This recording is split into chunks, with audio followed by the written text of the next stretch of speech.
जय श्री राम, बजरंग बली की जय। अन्योन्हासेयो and welcome in my world, जहां अब से स्टडी चैलेंज अलग अलग तरह के होने वाले हैं। तो आप सभी का मोस्ट वेलकम है इस ठंडी ठंडी सुबह में।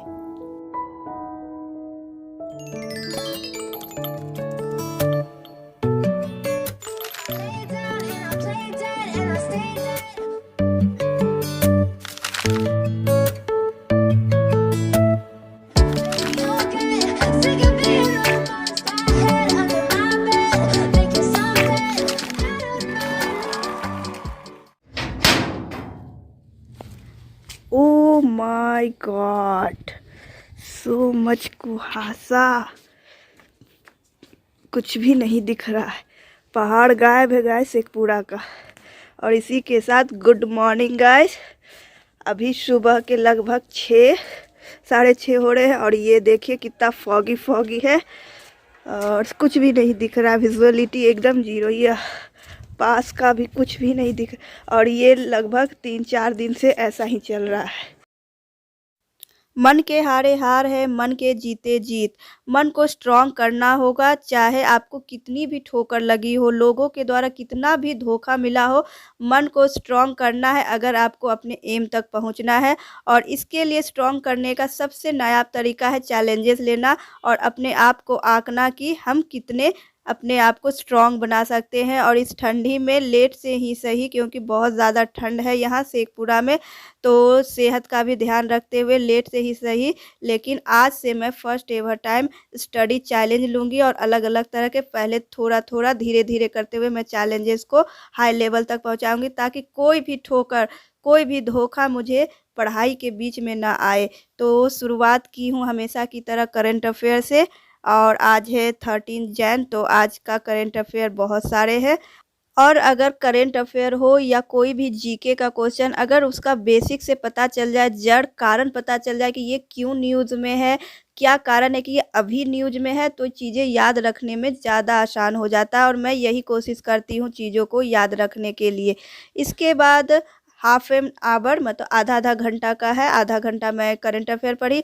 अब 5 मिनट में रिवीजन कर लूँगी, उसके बाद फिर आगे की पढ़ाई हाफ हाफ आवर लेकर के कर रही हूँ, ताकि ठंड से भी बचा जा सके और बाकी सारे काम भी निपटाया जा सके। तो यहाँ पर मैं कल यानी 12 जैन को हिंदी पढ़ी थी, और वो भी अलग तरीके से क्या, मतलब प्रीवियस ईयर केबीएस में जो 10 से लेकर 2018 तक जितने भी हिंदी के क्वेश्चन थे, सभी को पढ़ते गए और उसके अनुसार टॉपिक वाइज मैं बनाती गई। जैसे पहला क्वेश्चन था, सेंटेंस दिया हुआ था और था कि कौन सा काल में है, तो मैं पूरा काल का ही नोट्स बना ली, क्योंकि इसके बारे में मुझे 1% पता नहीं था। अब पता हो गया तो बनाने में अब आसान होगा।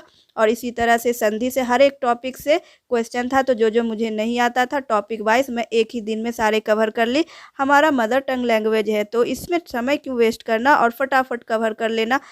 चाहे वो रचना के अनुसार हो, शब्द रचना के अनुसार वाक्य पर बहुत सारे चीज़ें आती हैं, तो सारे समास ये सब इम्पोर्टेंट टॉपिक हैं हिंदी के।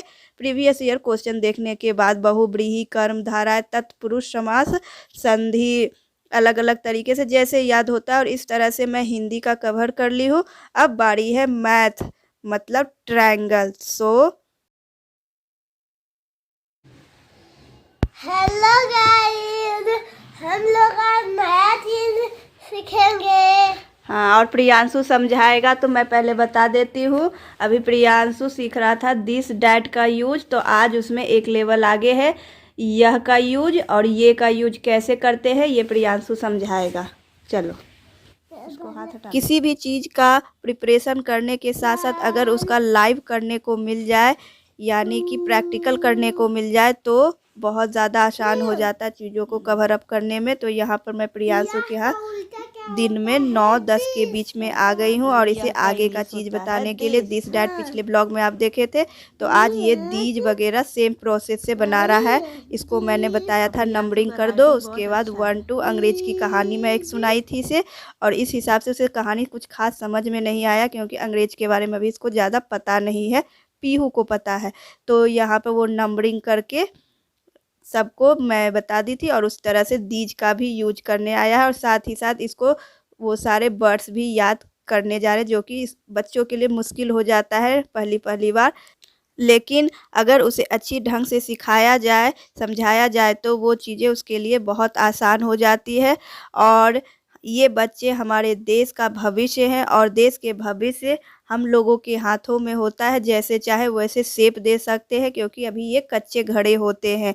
और इसी के साथ इनको इतना काबिल बनाया जा सके कि ये वो तकलीफ़ें ना झेले जो हम झेल रहे हैं, मैं झेल रही हूँ। और ये इतने स्ट्रॉन्ग बने, इतने काबिल बने कि और कभी भी अपने मकसद से भटके ना, किसी के बहकावे में ना आए और कोई गलती ना करे। और इसी के साथ गाइस, ये भी स्टडी चैलेंज का एक हिस्सा है जो कि मुझे सबसे ज़्यादा पसंद है। One of the best beautiful moment. इस तरह से हम ये वाला सीख गए हैं गाइस। Bye guys. और इस तरह से मैं यहाँ पर कर रही प्रियांशु के साथ डेमो क्लास, ताकि एग्जाम में हेल्प मिले और प्रियांशु भी सीख जाए। तब तक के लिए बाय। हाय हाय हाय हाय। चले अब मैं घर आ गई हूँ और सुबह के बज रहे हैं 11 और सूरज दादा का अता पता नहीं है। तो चलिए अपने आप को गर्माहट देते हैं और करते हैं आगे स्टडी। मतलब जो ट्रायंगल में सुबह में आप दिखाए थे उसे कंप्लीट करने का समय आ गया है।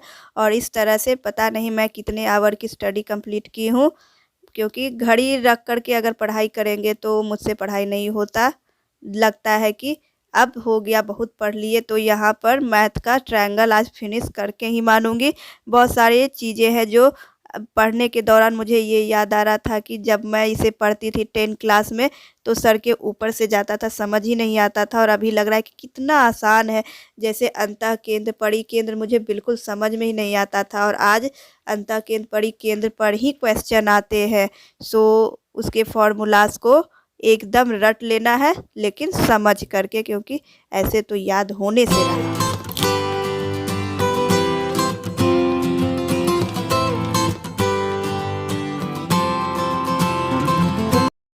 सो गाइस, शाम हो गया है, 6:30 हो रहे हैं।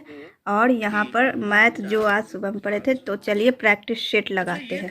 लगातार संख्या है, सम या विषम का जिक्र नहीं है। आज मैं मैथ का फर्स्ट प्रैक्टिस सेट लगा रही हूँ और इस तरह से मैं धीरे धीरे चैप्टर वाइज अभी प्रैक्टिस सेट सब जगह चल रहा है। तो इस तरह से सारे मैथ्स के क्वेश्चन को कवर करूँगी और रात में सोने से पहले जितना भी आज दिन में पढ़े हैं सबको रिवीजन करके माइंड में सेट करके फिर मिलते हैं नेक्स्ट डे। तब तक के लिए बाय गाइस। और कल है मकर संक्रांति, तो आप सभी को हैप्पी मकर संक्रांति। और इस तरह से प्रैक्टिस बहुत करना पड़ेगा कोई भी एग्ज़ाम क्वेश्चन सॉल्व करने के लिए। Good night guys, take care, bye bye.